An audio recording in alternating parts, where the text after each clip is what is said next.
Okay sir. న్యాయస్థానం సమ్మన్లు ఇచ్చారు ఈరోజు రమ్మని 6th కోర్టు. వారు సమ్మన్లు ఇచ్చిన మీదట వారిని కలిసి నా స్టేట్మెంట్ తీసుకున్నారు. సుమారు జరిగిందంతా బ్రీఫ్ చేయటం సుమారు 1 గంట సేపు పట్టింది. ఆ తర్వాత ఇక్కడికి తీసుకురావటం ఐడెంటిఫికేషన్లో నేను ఎవరైతే నా గుండెల మీద కూర్చున్నారో వారిని నేను గుర్తించడం జరిగింది. మరి అక్కడ 6-7 ఉన్నారు. అందులో క్లియర్గా నా గుండెల మీద కూర్చున్న వాళ్ళని నేను గుర్తించడం జరిగింది. మరి అతను ఎవరన్నదే మరి వ్యక్తిని అయితే నేను గుర్తించా, ఖచ్చితంగా ఇతనే అని చెప్పా. మరి అతను అందరూ అనుకునే వ్యక్తా కాదా అన్నదే మరి అది మీరు తెలుసుకోవాలి. నేనైతే నా గుండెల మీద కూర్చున్న వ్యక్తిని గుర్తించా క్లియర్గా. ఇప్పుడు మీరు ఏమైనా ఎక్స్ట్రా ప్రశ్నలు కాదు. ముసుగు లేదండి, ఎందుకంటే నేను యాక్చువల్గా నా చెస్ట్కి బాగా దగ్గరగా కూర్చొని నన్ను 2-3 షాట్లు కొట్టినప్పుడు అప్పుడు లైట్గా జారింది. సో నేను ముసుగు అవసరం లేదు, ముసుగున్నా లేకపోయినా ఈ వ్యక్తికి మిగిలిన వాళ్ళు దూరంగా ఉన్నారు. ఇతను బాగా మరీ దగ్గరగా గుండెల మీద కూర్చుని సెల్ ఫోను ఓపెన్ చేయమని అతి దగ్గరగా వచ్చినందువల్ల అది కూడా కర్చీఫ్ ఉంది లూజ్ కట్టుకుంటారు కదా, కొంచెం నన్ను కొడతాం మూమెంట్లు అన్నీ ఉన్నప్పుడు సో మొహం కూడా ఆల్మోస్ట్ ఇలా జారిపోయిందంటే ఆల్మోస్ట్ కనపడిపోతుంది కదా. సో మొహం కూడా చూడటం జరిగింది. సో ఇప్పుడు నేను ఐడెంటిఫై గుండెల మీద కూర్చున్న వ్యక్తిని అయితే స్పష్టంగా ఐడెంటిఫై చేశాను. సార్, ఆ రోజు ఈ తులసిబాబుతో పాటు కొట్టడానికి మీ దగ్గరికి ఎంతమంది వచ్చారు ఏంటి? అదే తులసిబాబు కాకుండా 4 అంటే రావటం ఎంటర్ అయినప్పుడు నేను 5గురిని చూసా. ఆ తర్వాత మధ్యలో కూడా 1-2 సార్లు తలుపులు తెరవటం మూయటం ఏదో జరిగింది. ఒక్కసారి లాఠీ దెబ్బలు కాళ్ళ మీద పడ్డాక, దెబ్బలు కాళ్ళ మీద కాదు ఇక్కడ తగిలినట్టు ఉన్నాయి అంతే. ఫస్ట్ 3-4 షాట్ల తర్వాత బుర్ర బ్లాంక్. మళ్ళీ కొంచెం నడిపించారు. ఒక రౌండ్ అయ్యాక కట్లిప్పి కాళ్ళకు కట్టిని, మళ్ళీ ఒకసారి ఎలకెలా, ఇంకోసారి బోర్లా, మళ్ళీ ఎలకెలా, అలా పొజిషన్లు మార్చి కొట్టారు. అప్పుడు ఆ పిడకలన్నీ ఎంతులేండి గుర్చేయటం.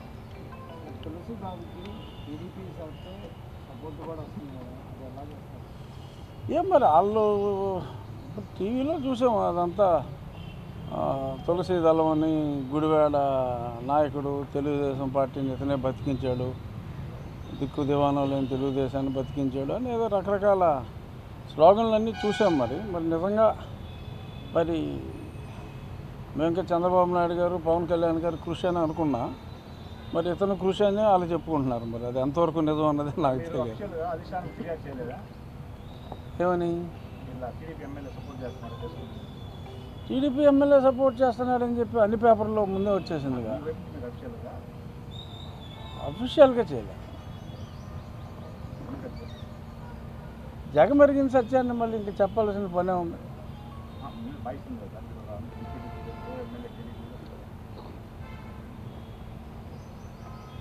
చెప్పలా, చెప్పుండాల్సింది. నువ్వు నాకు సలహా ముందే ఇచ్చుంటే చెప్పావంటే నిజంగా చెప్పలా, తెలుసు కదా అని చెప్పలా. బట్ మరి ఆ మధ్యన తెలిసింది పార్టీలో అతనికి ఎటువంటి పోస్టు లేదని. అంటే గుడివాడలో ఎమ్మెల్యే పోస్ట్ ఉంది కానీ వేరే ఎటువంటి పోస్టు పార్టీలో లేదు. అన్అఫీషియల్ ఎమ్మెల్యేగా చాలామంది అవుతున్నాడని గుడివాడలో అందరూ అంటున్నారు, గుడివాడ చుట్టుపక్కల ప్రాంతాలందరూ కూడా. మరి ఇప్పుడు బట్ పార్టీకి దూరంగా ఉంచుతారేమో అని నేను అనుకుంటున్నా. నేను అనుకుంటానికి కారణం ఏంటి అని నువ్వు గట్టిగా అడిగితే నేను చెప్పలేను. బట్ అనుకుంటున్నా. పార్టీ నుంచి డెఫినెట్గా సాధారణ సభ్యత్వం ఏదో ఉండి ఉండాలి, పదవులు అంటే లేవు కానీ మరి ఆ సాధారణ సభ్యత్వం నుంచి పక్కన పెడతారేమో ఇప్పటికైనా అని నేను అనుకుంటున్నా. ఎందుకంటే చాలా స్పష్టంగా ఉన్నాయి అందరికీ. అతని చరిత్ర అయితే అందరికీ తెలుసు. ఇప్పుడు నేను ఐడెంటిఫై చేసింది అతనే అని అనుకుంటున్నా. బట్ అతని చరిత్ర అయితే ఒక గుడివాడ వాళ్ళకే కాదు, పక్కన ఉన్న ప్రకాశం జిల్లాలో కూడా అందరికీ తెలుసు. అప్పట్లో సిఐడి ఆఫీసులో మరి ఎస్పీ స్థాయి అధికారులు కూడా సునీల్ కుమార్ రూమ్లోకి వెళ్ళాలంటే పర్మిషన్ తీసుకుని వెళ్ళాలి. ఇతను డైరెక్ట్గా డోర్ తీసుకుని వెళ్ళిపోయేవాడు. ఆ లోపల ఉన్న ఆఫీసర్లు ఎవరైనా ఉంటే అతను ఎంటర్ అయితే వాళ్ళు బయటికి రావాలి తప్ప ఇతను వెయిటింగ్ కూడా చేసేవాడు కాదు. అంత అత్యంత ఆత్మీయుడని చెప్పి సిఐడి ఆఫీస్ అంతా అనుకుంటాం, నాకు చెప్పడం కూడా జరిగింది. మరి ఆ రోజుల్లో అత్యంత బలవంతుడు లీగల్ అడ్వైజర్గా కూడా ఏదో వర్క్ చేశారంటున్నారు సార్. అని ఆయన ఏదో అప్లికేషన్ కాల్ఫర్ చేశాడంట సునీల్. ఈయన క్వాలిఫికేషన్ ఆయనకి బాగా నచ్చిందంట. ఇంటర్వ్యూలో మరి ఈయన క్వాలిఫికేషన్ చూశాడో పర్సనాలిటీ చూశాడో నాకు తెలియదు కానీ మరి ఆయన సెలెక్ట్ చేయడం జరిగింది. కొద్ది కాలం పాటు ఆయన లీగల్ అడ్వైజర్గా పనిచేసినట్టు పేపర్లోనే వచ్చింది. ఈయన ఏదో అంటే లా చదివాడేమో నాకు తెలియదు. సరే, 5గురిలో ఒకరు తులసిబాబు, మిగతా 4గురిని కూడా గుర్తించగలరా? ఆ పేర్లు ఏమైనా పోలీసులకు ఇచ్చారా? దాని మీద విచారణ జరుగుతుంది. కొంతమంది అనుమానితులు ఉన్నారు కానీ మరి పోలీసు విచారణలో ఎవరెవరిని పిలిచారో ఏంటో మాకైతే చెప్పట్లా. నన్ను ఏదన్నా ప్రశ్నలు అడుగుతున్నారు తప్ప వాళ్ళు ఎవరెవరిని విచారించారన్నది వివరాలు అయితే నాకు తెలియదు. అనుమానితుల పేర్లు మీరు చెప్పగలరా? ఎవరెవరు? నాకు తెలుసు కానీ మీడియా ముందు చెప్పలేను, జాతి పడిపోతారు. మిగిలిన వాళ్ళని ఇప్పుడు చాలామంది ఎంక్వైరీ జరుగుతుంది. ప్రభావతి గారు ప్రభావతి గారు పరారీలో ప్రభావతి అదే అందుబాటులో లేరు అంటున్నారు. ఎట్లా అందుబాటులో లేరు అని పారిపోయారు. మరి సుప్రీంకోర్టులో ఫైల్ చేశారు. నేను కూడా అందులో ఇంప్లీట్ పిటిషన్ ఫైల్ చేస్తున్నా. బహుశా బుధ గురువారాల్లో పారిపోయిన ప్రభావతి గారి పిటిషన్ రావచ్చు. పోలీసులకి ఒక సూపరింటెండెంట్గా చేసి రిటైర్డ్ అయిన ప్రభావతి గారిని ఎతకడం కష్టం. అంటే వెతుకుతున్నారని నేను అనుకుంటున్నా, నేను నమ్ముతున్నా. మరి నువ్వెంతో అనుభవంతో అడిగిన ప్రశ్నకి సమాధానం నేను ఏది చెప్పినా కూడా బాగోదు. ఇన్వెస్టిగేషన్ బాగా స్పీడ్గా ఉందా లేకపోతే ఎట్లా సార్? డెఫినెట్గా సంతృప్తికర స్థాయిలో ఉందని. ఎందుకంటే 2 అరెస్టులు అయినాయి కదా, ఆవిడ కోసం ఎత్తుకుతున్నారు. మరి గతంలో కూడా విజయపాల్ గారికి కూడా సుప్రీంకోర్టులో బెయిల్ వచ్చిన తర్వాతే ఆయన దొరకడం జరిగింది. బహుశా డాక్టర్ ప్రభావతి గారు మరి ఆవిడ భర్త కూడా ప్రముఖ లాయర్ అంట కదా, వైసీపీలో గతంలో ఉన్నారు. మరి వారు ఏదన్నా మరి కానీ అక్కడ మరి పెద్ద పెద్ద లాయర్లను పెట్టుకుంటున్నారు. అప్పుడు విజయపాల్ అయినా అభిషేక్ మను సింఘ్వి 3 అపీరెన్స్లు అంటే 75 లక్షలు. మరి ఇప్పుడు ఇక్కడ ఆవిడ కూడా సీనియర్, 10 లక్షలు 15 లక్షలు అయి ఉంటుంది. ఇక్కడ సుప్రీంకోర్టులో మరి ఆవిడకి కూడా ఎక్స్ మహానుభావులు అభిషేక్ మను సింఘ్వినే ఇస్తారా లేదంటే ముకుల్ రోహతగీని ఇస్తారా, మరి ఎన్ని లక్షలు ఖర్చు పెడతారు అనేది నాకు తెలియదు. బట్ పెద్ద పెద్ద లాయర్లను అయితే పట్టు వదలని పోరాటం చేస్తున్నారు. బట్ ఏమో నాకైతే సుప్రీంకోర్టులో లోవర్ కోర్టు హైకోర్టు 2 కొట్టేసిన తర్వాత మరి సుప్రీంకోర్టులో బెయిలు రాదేమో అని అనుకుంటున్నాను. ఎందుకంటే మా లాయర్లు మేము కూడా ఇంప్లీడ్ చేస్తున్నాం అన్ని వివరాలతో. ద వెరీ ఫ్యాక్ట్ ఆవిడ పారిపోవాల్సిన అవసరం ఉందండి. స్టేట్మెంట్ ఇవ్వచ్చు కదా, ఇవ్వకుండా పారిపోవాల్సిన అవసరం ఏముంది? పారిపోతున్నారంటే ఆవిడ తప్పుడు రిపోర్ట్లు ఇచ్చింది అన్నది నిజం. ఎందుకంటే మిలిటరీ హాస్పిటల్ రిపోర్టులతో ప్రూవ్ అయిపోయింది, అందులో ఎటువంటి సందేహం లేదు. కోర్టు 12 గంటలకు రిపోర్ట్ ఇవ్వమంది 16వ తారీఖు. ఈవిడ రిపోర్ట్ సాయంత్రం 6ంటికి ఇచ్చింది. 6ంటికి ఇస్తే కోర్టు వాళ్ళు నన్ను తీసుకురమ్మన్నారు. ఆ పనికి మాలినోడు ఉండేవాడు సుధాకర్ రెడ్డి అని, సుధా, అతనేమో జైల్లో ఉన్నాడు, ఇప్పుడు ఎలా తీసుకొస్తాం, తీసుకురాలేమన్నారు. సో అలాగా ఆ రోజు రాత్రికి ఇప్పుడు రిపోర్ట్ లేటుగా పంపటం, మన కోర్టు న్యాయస్థానం ముందు రమ్మన్నా కూడా మరి రానివ్వకుండా ఆపటం, ఇదంతా ఒక అందరూ కలిసి ఒక కుట్ర. ఇక్కడ అన్నిటికన్నా ముఖ్యంగా మీడియాకి తెలియవలసింది ఏంటంటే, మీకు అప్పుడు మీ కలెక్టర్ గారు ఒకడు ఉండేవాడు వివేక్ యాదవ్ అని. వివేక్ యాదవ్ మరి ఒక రిక్వెస్ట్ పంపించాడు ప్రభావతికి. ఒక విఐపి అన్నాడో లేదో, కాగితం నా దగ్గర ఉంది, నేను సబ్మిట్ చేశాను. ఒక ఇంపార్టెంట్ వ్యక్తిని పోలీసులు తీసుకొస్తున్నారు, మీరు హార్ట్కి సంబంధించిన డాక్టర్లని అప్రమత్తంగా ఉంచండి అని చెప్పి మరి నా అరెస్టుకు ముందే ఆ లెటర్ ఇచ్చినట్టుగా. నాది కూడా కొంత పరిశోధన ఉంటుంది కదా, వచ్చిన పోలీసులు వదిలేస్తే ఎక్కడికి వెళ్ళాం. సంచేత నా పరిశోధనలో కూడా ఆ గుంటూరు అప్పుడు కలెక్టరు, ఇప్పుడు ఎలక్షన్ కమిషన్లో ఉన్నాడు ఆయన వివేక్ యాదవ్. ఆయన 12 గంటలకే మొత్తం అంతా రెడీ చేసి ఉంచమని చెప్పి, డాక్టర్లందరినీ రెడీగా ఉంచమని చెప్పి చెప్పినట్టుగా రెడ్ హ్యాండెడ్గా ఉంది. అక్కడ కాగితం మీద రాసి ఉంది. అరెస్ట్ చేయడానికి కొద్ది గంటల ముందే అంతా మోపు చేసుకున్నారు.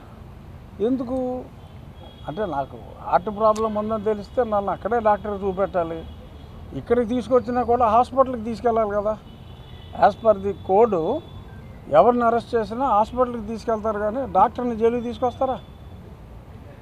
ఎప్పుడైనా సరే అరెస్ట్ చేసిన వాళ్ళని హాస్పిటల్కి తీసుకెళ్ళి టెస్టులు చేయించాలి, అంతేగాని పోలీస్ స్టేషన్కి వచ్చి టెస్టులు చేసి పోరా అని చెప్పి డాక్టర్ని ఎప్పుడూ అనరు. నా విషయంలోనే వీళ్ళంతా, ఈ సునీల్ కుమార్, ఈ కార్టెల్ అంతా, విజయపాల్, వీళ్ళందరూ కలిసి చేసిన కుట్ర. ముందే అంటే బహుశా కుదిరితే, అంటే నాకు సిఆర్పిఎఫ్ వాళ్ళు ఉన్నారు కాబట్టి కుదిరి ఉండకపోవచ్చు, మరి కుదిరితే ఈ విజయవాడ దగ్గరలో ఏదైనా ఓం నమ శివ చేసి ఏదో డాక్టర్ గారితో కొన ప్రాణాలతో ఉండగా తీసుకొచ్చారు. డాక్టర్లు విష ప్రయత్నం చేశారు, అయినా బతకలేదని చెప్పించాలనుకున్నారో ఏమో, ఇది ఊహ మాత్రమే. బట్ డాక్టర్ల కోసం ముందే కౌరు పెడతాం, కలెక్టర్ లెటర్ రాయటం, రెఫరెన్స్ డాష్ ఎవరు రిఫర్ చేశాడు, కలెక్టర్ అన్నోడు ఎప్పుడూ కూడా ఐఓ ఏదైనా అయితే రిక్వెస్ట్ ఇవ్వాలి డాక్టర్ల కోసం టెస్టులు చేయడానికి తీసుకొస్తున్నామని.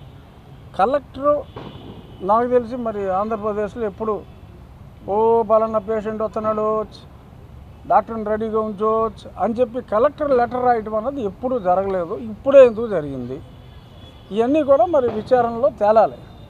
మరి ఇంకా వివేక్ యాదవ్ అన్న ఆ గొప్ప కలెక్టర్ని పిలిచారా లేదా, నీకు ఎవరు చెప్పారా రెఫరెన్స్ అని చెప్పి అడగాలి. ఎవరైనా ఐఏఎస్ అయినా ఐపీఎస్ అయినా విచారణ అడగాలి. మరి అన్నీ అడగాలి, కొంత టైం పడుతుంది పరిశోధనకి. ఏదైనా కాస్త ఆలస్యమైనా దొరికేస్తారు. అరెస్టులు పక్కన పెడితే కొంతమందికి ఇంకా ఈ కేసులో నోటీసులు కూడా ఇవ్వలేదు. మీరు ఇచ్చిన కంప్లైంట్లో ఏవన్నీ ఎటువలు ఉన్నారు కదా, వాళ్ళకి నోటీసులు ఇవ్వలేదు, సస్పెన్షన్ లేవు. మీ ప్రశ్న నేను రోజు అడుగుతున్నా. ఏదో ఎలాగేదో టీవీ ముందు కూర్చొని ప్రశ్నిస్తున్నా. ఏంటి? ఎందుకంటే సర్వీస్ రూల్స్ ప్రకారం అరెస్ట్ చేయాలి, అరెస్ట్ కాదు సస్పెన్షన్ అనేది మినిమం. మరి సస్పెన్షన్ చేయట్లా, మరి ఎందుకు సస్పెండ్ చేయట్లేదని చెప్పి నేను చాలా ప్రెస్ మీట్లో ఇప్పుడు మీ దగ్గర మాట్లాడినట్టే మాట్లాడా. ఎవడో ఒకటి చూడకపోతాడా, ఎవడో ఒకటి న్యాయం చేయకపోతాడా అని. మరి ఏమో ఇప్పుడైనా జరుగుతుందేమో. మొన్న ఏదో మరి ఒక కమిటీని వేశారు కదా, సిసోడియా గారిని, హరీష్ గుప్తా గారిని, మరి వాళ్ళు ఏమన్నా చర్యలు తీసుకుంటారా? అసలు బేసిక్గా ఫండమెంటల్ రూల్ సస్పెన్షన్.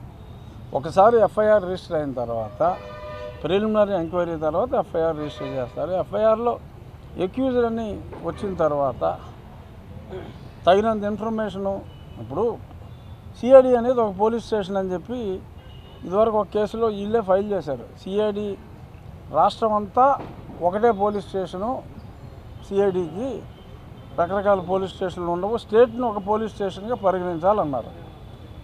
దాని హెడ్ ఎవడు?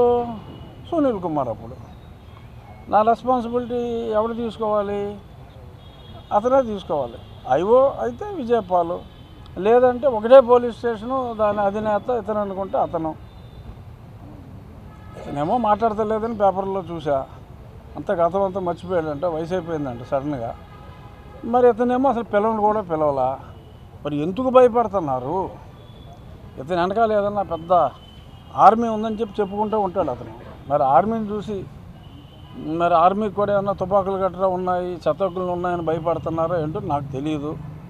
బట్ మీరు అడిగినట్టు అతన్ని ఇప్పుడు దాకా పిలవన్నమాట నిజం.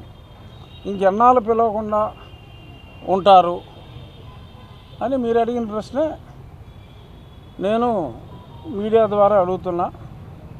చూద్దాం, మరి అవసరమైతే ప్రశ్నించవలసిన వాళ్ళని డైరెక్ట్గా ప్రశ్నించగలమో చూద్దాం. ఓకే, ఇంక వదిలేస్తారా?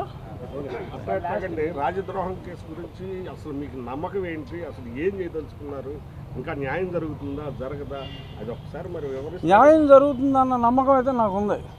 లేట్గా అయినా సరే విచారణ మొదలైంది. ఇనీషియల్గా కాస్త స్లోగా ఉన్నా, ముందు ఒక డిఎస్పీ, తర్వాత అడిషనల్ ఎస్పీ స్థాయి, ఇప్పుడు ఎస్పీ స్థాయి. ఆయనకి మంచి ఆఫీసర్గా చాలా చక్కటి పేరుంది.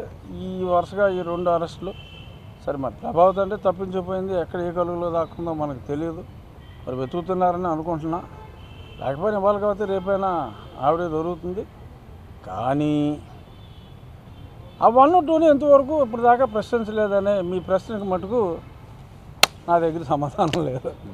కానీ కరెక్ట్ ప్రశ్న అది. మీరు కూడా మీ మీడియాలో అడగండి గట్టిగా, ఎందుకు పిలవలేదు? ఐపీఎస్లు డీజీ ర్యాంక్ అయితే ఒక న్యాయమా, పిలుకో న్యాయమా అని చెప్పి గట్టిగా అడగండి.